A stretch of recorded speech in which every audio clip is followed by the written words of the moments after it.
Dear Mr. Koehler, it's my big pleasure that you take your time to give this interview to the EMA and to tell us a little bit about your current activities and also the perspectives for our beloved EMA region. Let me start. What is the common response to the COVID-19 crisis that the EU Commission is currently coordinating with respect to assistance inside the EU member states? Yeah, thank you very much, Ms. Gruitrooy, and indeed, great pleasure to meet you and with you all the friends of Northern Africa, of the Maghreb region in particular, and those of you who engage economically in furthering the partnership with Northern Africa. And I think it's a very important question because obviously many citizens have the feeling that either the EU comes late or is not visible in this regard, because what the citizen in Hamburg or in Lisbon or in Rome sees is mainly the action of local authorities and of national authorities. What they don't see very often is how much this is coordinated on a European level and how much of this follows kind of guidelines or guidance that are being discussed in Brussels. We have seen a lot of action by member states to bring down borders, close borders, restrict travel freedom and so forth, action that was taken in a non-coordinated way. But this, in a way, of course, doesn't help anybody in the long term. And therefore, what the Commission is doing now is, on the one hand, make money available for businesses, but also for individual people, frankly, that are suffering from this crisis. We have come with more than 190 legal proposals in the meantime that try to ensure, on the one hand, the functioning of the single market, for example, supply chains that go across borders. Then on the other hand, make it possible that state aid is provided to businesses in need. The European Investment Bank has been allocated a huge new fund to help with the financial needs of individual businesses and so forth and so forth. And what is happening right now is that the Commission, together with the member states, establishes guidelines for the reopening of internal borders, for safeguarding the tourism industry, from services to transport to hotels, state aid, but also guidance on under which circumstances and with which health rules, so to say, hotels, restaurants can open again. And all this in a coordinated way so that we don't have total chaos inside the European market. So this on the internal front is an enormous body of work, which involves financial implications, but also a lot of legislation. The European Commission, of course, is only the proposing body, and the decisions are being made by Council, which are the member states, and the European Parliament. But I have to say that Parliament and Council are extremely fast, and legislative procedures that under normal circumstances in the German Bundestag or in the European Parliament would take a year or so are now being taken or are being decided within 2 weeks' time. To shift the question more to our Southern European neighborhood region, the MENA region, what is the common response the EU Commission is currently preparing, especially in your section? Now, turning to our partner countries, first, I would say I would like to recommend all the colleagues that are listening to us here and watching us to take a look at the Commission communication, a strategy paper that was adopted on 8 April. This communication is a summary of the action that the European institutions have taken together with European finance institutions, such as the European Investment Bank or the EBRD in London, but also a selection of member states that have already acted financially to assist our partner countries in 3 dimensions. One is the immediate humanitarian response. Secondly, the strengthening of the health sector and related sectors like water and sanitation, for example. And thirdly, addressing the socio-economic consequences.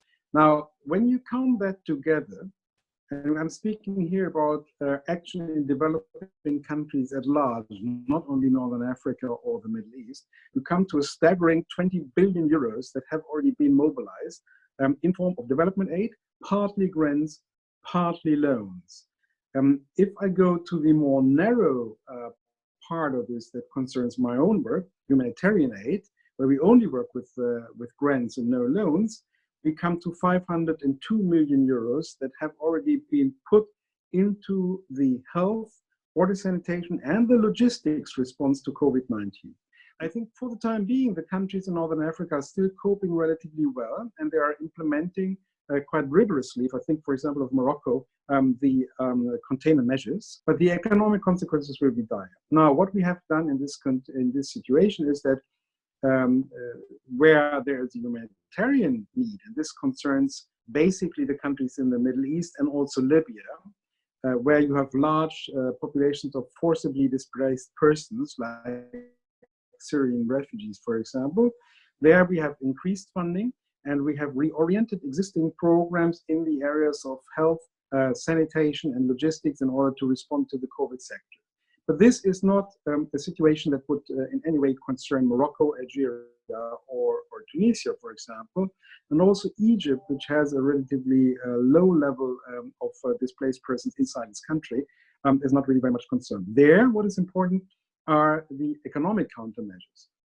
And there the European Commission, together with member states, has already taken a couple of important measures. You may have seen press releases about a 250 million grant for Tunisia, and on top of that, new macro-financial assistance, which is basically soft loans at a 0% rate that have been made available at very short notice for Tunisia.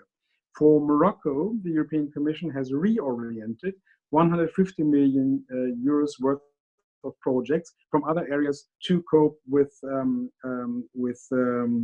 COVID-19. And that means always health, but also socioeconomic consequences, or helping with the liquidity of the treasury. In Egypt, according to my latest information, we're speaking about specific programs worth about 75 million euros at this moment in time. So I don't want to bother you too much with figures, but the idea is to mobilize as much money as we have, but at the same time, reorient existing money. Thank you so much, Mr. Koehler. You answered a lot of my questions already. How will the actions that the various MENA countries have undertaken as a response to the pandemic shape, in your opinion, their future economies and societies, and also the cooperation with Europe? This is a question for which I have to consult my crystal ball, and I'm not very good at that.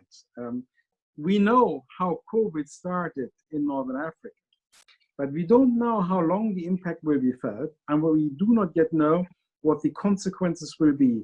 What we know for sure is, of course, that all the Northern African economies are extremely linked towards the international market, in particular Europe.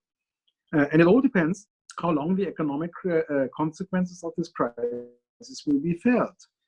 Is it a matter of a couple of months? Then, with smart borrowing and with the use of reserves, we can probably bridge that, and partner countries can bridge that. But if it is something that will be felt for 2 or 3 years until the economy is back in force, so to say, then I think we are going to see very, very severe consequences for the economic structures of the countries and also the social cohesion as we know it. And it is very difficult to predict at this moment in time, on the one hand, how severe these consequences will be, and also how the international community, including Europe, including the European Union and also its member states, will react to this. I would obviously plead for an approach of cooperation and of partnership. We must consider Northern Africa as part of the European economic response, and not as countries that are somewhere in the geography in the world, somewhere on the other side of the moon. And I'm sure that this crisis will lead us over time to unprecedented levels of international cooperation, both financially, but also economically and ultimately politically. Indeed. Thank you so much. And how do you think organizations such as the EMA can play a role in shaping that future and in fostering collaboration even more? Well, I think if the challenge is as big as I tried to describe a minute ago, then we need to have every player, every advocacy, every lobby group in a way, so to say, that has stakes and that has knowledge. I just said that one of the central problems is that Northern African countries are part of European supply chains. Now, EMA members are part of those supply chains. EMA represents businesses, companies that are working in many, many industrial sectors, from services to manufacturing and so forth. They organize trade between Northern Africa and Europe. They are organizing investment. So they're part of this economic chain. And I think there is probably a double responsibility. On the one hand, to keep those supply chains alive as much as possible. So only because we have problems in European markets, we should not turn our back to Northern Africa. Now, we should not say, okay, goodbye, let's meet again in 2 or 3 years when we are back to normal. No, we need to keep these business links alive. But at the same time, EMA and similar organizations are also advocacy organizations. So you speak with politicians, you speak with members of the European Parliament and of the German Parliament, you speak with ministers, secretaries of state, and with senior officials. So to make the case for the fact that what happens in Northern Africa in these times is crucial for ourselves, for our own economic well-being, and for our security. Thank you so much, Mr. Koehler, for your time and for your insights.